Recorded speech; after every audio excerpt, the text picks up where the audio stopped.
दिन था मंगलवार का, शाम का वक्त था। रिंकू राजपूत नाम का एक लड़का अपने कुछ दोस्तों के साथ, कुछ तो नहीं कह सकते, कम से कम 6 से 10 दोस्तों के साथ एक ब्लोरो में जाकर के बैठता है और उन लोगों की ब्लोरो अपने घर से निकलती है। वो ब्लोरो चलते चलते जाकर के अंकित के घर पर रुकती है और वो सभी 6 से 10 लोग जो थे उस ब्लोरो में सवार रिंकू राजपूत के साथ, वो सभी लोग अचानक से ब्लोरो से उतर करके तुरंत अंकित के घर में घुस जाते हैं। बिना पूछे गेट को तोड़ते फोड़ते अंदर सब लोग चले जाते हैं। अंदर जाकर के देखते हैं तो अंकित रहता है और बिना कुछ पूछे ताछे डायरेक्ट फायरिंग शुरू कर देते हैं और अंकित इस समय दुनिया को छोड़ के चला जाता है। जब उन लोगों को ये एहसास हो जाता है कि अंकित अब इस दुनिया को छोड़ के जा चुका है तो वो रिटर्न होने लगते हैं, लेकिन रिटर्न होने से पहले क्योंकि उनके पास एक तलवार भी रहती है तो अंकित के हाथ पर चला देते हैं। अब आपको इतना तो एहसास हो गया होगा कि ये कितने बड़े वाले हैं और यहाँ पे कितना बड़ा कांड किया है। ये सब हो रहा था, उस दौरान चीख पुकार बहुत मच रही थी, क्योंकि जब फायरिंग होगी तो आवाज़ें भी आएगी, जब कोई सामने किसी को लगेगा ये सब तो आवाज़ तो आएगी ही। तो अंकित की आवाज़ सुनकर अंकित की वाइफ दौड़ी दौड़ी आती है और देखती है तो वो लोग जा रहे थे और तब तक अंकित पड़ा हुआ था, बहुत बैड कंडीशन में। साफ दिख रहा था कि उसके हर एक जगह पे होल हो गया है और तो और उसके हाथों को भी देख के लग रहा था कि अब मैं क्या एक्सप्रेस करूं आपके सामने। खैर, अंकित की जो वाइफ होती है वो तुरंत पुलिस को इन्फॉर्म करती है और पुलिस तुरंत भागी भागी यहाँ पर आ जाती है। इस समय तक जो मोनिका का पति होता है अंकित, वो इस दुनिया को छोड़ के जा चुका है। पुलिस को इन्फॉर्म कर दिया गया है, पुलिस आ रही है और आ गई है। ये पुलिस होती है सूरजगढ़ की। वो आती है, देखती है और वो देख करके भी हैरान होते हैं कि आखिर ऐसा कैसे कोई कर सकता है। खैर, पुलिस का तो ये आदत होता है, पुलिस देखती है इसे और तुरंत ही, क्योंकि अंकित तो अब इस दुनिया को छोड़ के जा चुका था भगवान के पास, तो उसे मर्चरी में भर्ती कर देती है। यानी सूरजगढ़ के अस्पताल की मर्चरी जो थी, जिसको मुर्दा घर भी कहा जाता है, वहाँ पे अंकित को रख दिया जाता है, क्योंकि अब तो वो चला गया है जो भी है।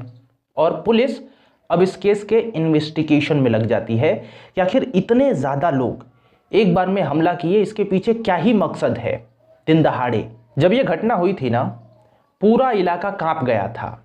घटना हाल ही की तो है, पूरा इलाका कांप गया था, किसी को कुछ समझ में नहीं आ रहा था।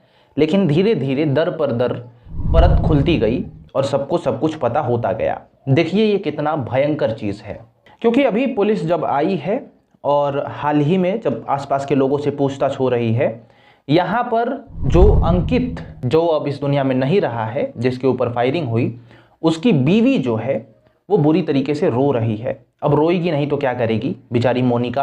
हालांकि मोनिका धीरे धीरे शांत होती है और उसके बाद पुलिस उससे पूछताछ करती है कि आखिर तुमने क्या देखा, क्या सुना, कौन थे वो लोग, क्यों आए थे, क्या किसी का लफड़ा था, और सब कुछ मोनिका बताती चलती है। जो पहले ही शब्द होते हैं ना मोनिका के, वो पुलिस के हालात इधर उधर कर देते हैं, क्योंकि वो शुरुआत में ही कहती है कि जो अंकित है, मेरा पति है, इसको जो भी लोगों ने मारा है, जो भी लोगों ने ख़त्म किया है, इसमें से एक मेरा भाई भी था, मेरा भाई रिंकू राजपूत, निवासी कुशलपुरा। मोनिका बताती है कि मेरा भाई जो है वो आपराधिक थोड़ा मानसिकता वाला है।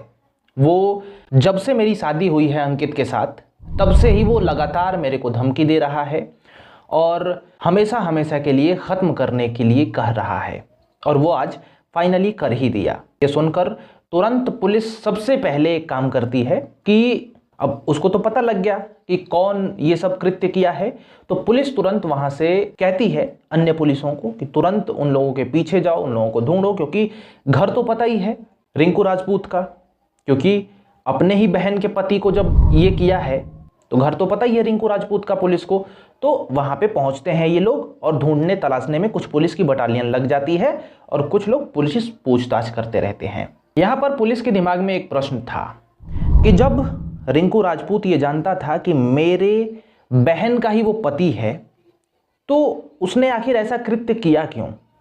और यही प्रश्न पूछा जाता है मोनिका से भी कि तुम्हारा भाई जानता था कि तुम्हारा ये पति है, तो आखिर तुम्हारे पति को तुम्हारा भाई ने ऐसा किया क्यों? जरा इसके बारे में डिटेल में बताओ। और फिर मोनिका जो डिटेल में बताती है, पुलिस को भी समझ में आ जाता है कि यह मामला क्या है। यह मामला बहुत बहुत खराब है। खैर, मैं बताता हूं कि मामला क्या है। अब मोनिका बताती है पुलिस को कि देखिए, मेरा जो भाई है रिंकू राजपूत, एक चोरी के मामले में बुहाना पुलिस ने उसे गिरफ्तार किया था। और हम घर वाले, बुहाना पुलिस ने जहां गिरफ्तार करके रिंकू को रखा था, मेरे भाई को रखा था, हम घर वाले उससे मिलने जा रहे थे। मिलने के लिए एक गाड़ी की आवश्यकता थी। जो मेरे पति अंकित हैं, उनके पास गाड़ी थी और उन्हीं की गाड़ी हम लोग किराए पर लिए और तब हम लोग गए रिंकू से मिलने बुहाना पुलिस के पास, जिन लोगों ने गिरफ्तार कर लिया था। जब ये गाड़ी बुकिंग हुई थी, उसी समय पहली मुलाकात हुई थी मोनिका की अंकित से, और फिर उसी मुलाकात में इन लोगों की दोस्ती भी हो गई। दोस्ती हो गई वो तो ठीक है, लेकिन समय बीतता गया और इन दोनों में प्यार भी हो गया। यानी गाड़ी किराए पर घर वालों ने ली और जिससे किराए पर ली वो अंकित है, और अंकित से मोनिका की वहीं पे दोस्ती होती है और उसके बाद ये मामला प्यार में बदल जाता है। अब देखिए, अंकित को भी ये पता था, मोनिका को भी ये पता था कि हम दोनों की कभी फिक्सिंग नहीं हो पाएगी, मतलब शादी नहीं हो पाएगी परिवार के वजह से। और इसीलिए ये दोनों डिसाइड करते हैं कि हम लोग भाग करके शादी कर लेते हैं। यहाँ पे डिसाइड क्या करते हैं, कर भी लेते हैं। 14 जनवरी 2024 मोनिका अपने घर से बाहर जाती है, यानी अंकित के पास चली जाती है, और अंकित के साथ ये लोग गाजियाबाद जाते हैं। गाजियाबाद के एक मंदिर में, जितना भी इंफॉर्मेशन मिला है मेरे को, तो गाजियाबाद के एक मंदिर में ये लोग शादी कर लेते हैं। और शादी करने के बाद ये लोग वहीं पे रहते हैं एक होटल में, और उसके बाद ये लोग आ करके एक जगह पे रहते हैं, यानी फिक्स यही जगह पे रहने लगते हैं। उस जगह का नाम है सूरजगढ़ इलाका।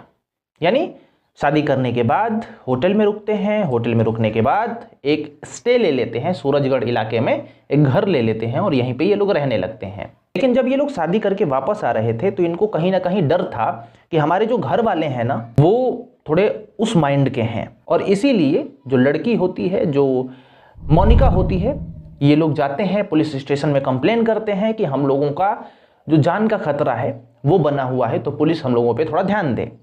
और ये सब रिपोर्ट लिखवा देते हैं थाने में, ठीक है। लेकिन जब तक ये लोग थाने में लिखवाते हैं, कुछ समय बीतता है, कोई कुछ भी नहीं बोल रहा था। मोनिका के घर वालों के साइड से भी प्रेशर नहीं था, कुछ भी नहीं था।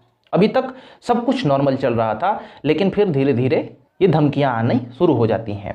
दरअसल कुछ समय बीतता है, अंकित भी अपने पॉकेट खर्च के लिए ट्रक चलाने लगता है, बड़ा बड़ा ट्रक चलाने लगता है, और ज़्यादातर वो बाहर ही रहने लगता है। एक लोहारू जगह है, वहां से कई शहरों में ट्रक चला के ले जाता था, ले आता था, यानी वो काम धंधे पे लग गया। लेकिन जो मोनिका के घर वाले थे, जिनकी लड़की थी मोनिका, इसके घर वाले खुन्नस खाए हुए थे कि मेरी बेटी को भगा के लेके गया है। अब देखो, जो होना था वो तो हो ही गया, जो बीवी बननी थी वो तो बन ही गई, और क्या है, अगर चली गई तो चली गई, छोड़ देना चाहिए। या तो रिश्ता खत्म कर लो, या तो फिर रिश्ता रखो जैसा चलता है, क्योंकि शादी ही तो किया है ना उसने, ऐसा कुछ अपराध तो नहीं कर दिया। खैर, यहाँ पर क्योंकि मोनिका के घर वाले खुन्नस खाए हुए थे और उसका भाई ज़्यादातर खुन्नस खाया हुआ था, और थोड़ा मैंने गतिविधि उसका बता दिया, थोड़ा मानसिकता, चोरी वोरी में भी उसका रिपोर्ट है, ठीक है, तो मानसिकता थोड़ी क्रिमिनल टाइप में थी। और इसीलिए ये घटना होने से पहले भी, 20 दिन पहले भी, जो भाई है मोनिका का, रिंकू, वो इन लोगों पे हमला किया था। हालांकि वो लोग बच गए थे। फिर कुछ दिन, मतलब दो बार हमले किए थे जिसमें ये लोग बच गए थे। तीसरी बार के हमले में ये लोग नहीं बच पाए, मतलब अंकित नहीं बच पाया। हालांकि जो पत्नी है मोनिका, वो कहती है कि हम लोगों को समय नहीं मिला कि हम लोग रिपोर्ट लिखवाएं कि मेरे भाई ने एक बार मेरे को धमकी दी, हमला किया। हालांकि उसको धमकी जब उसका भाई दे रहा होगा तो उसे लग रहा होगा कि ऐसे ही बोल रहा है, करेगा तो कुछ नहीं, क्योंकि मैं तो बहनी हूं ना उसकी, तो वो करेगा कुछ नहीं। लेकिन रिंकू तो करने के मूड में था और उसने जो सोचा था वो किया भी। अपनी बहन के जो पति बने थे अंकित, उन्हें नष्ट कर दिया। और फिलहाल के लिए ये मामला अभी चल रहा है। पुलिस कुछ लोगों को ढूंढ रही है। मेरे इन्फॉर्मेशन के मुताबिक कुछ लोगों को गिरफ्तार किया जा चुका है। दैट्स ऑल, आज का केस यही है। एक बात कमेंट सेक्शन में बहुत आने वाली है कि लड़की भाग करके शादी की थी। अपने माँ बाप को छोड़ा, इसके साथ तो ऐसा ही होना था। पर जरा प्रैक्टिकल में एक बार सोचो, बहुत सारे केसेस में ऐसा कोई फिक्स नहीं है कि माँ बाप करवाते हैं तो कुछ नहीं होता है। मैं बहुत सारे केसेस को स्टडी करता हूं और वहां पे साफ दिखता है कि माँ बाप ही करवाते हैं और लड़की वहां से जीवित वापस नहीं आती है। तो दोष वो चीज को नहीं देना चाहिए, क्योंकि इसमें क्या है, इसमें लड़के की गलती नहीं है जिसको लड़की ने चूज किया है, इसमें उसकी तो गलती नहीं, वो तो रख रहा है, इन दोनों का संबंध है, ओरिजिनली चल रहा है, ठोस चल रहा है। और ये घर के लोगों ने गलत किया है, बहुत गलत किया है। खैर मैं क्या ही बोलूं, वीडियो लंबी होगी, आप लोग कमेंट सेक्शन में जरूर बताइए। बाकी मिलते हैं, राम राम, मैं हूं अंकित सिंह। और हाँ, सब्सक्राइब करके जाना।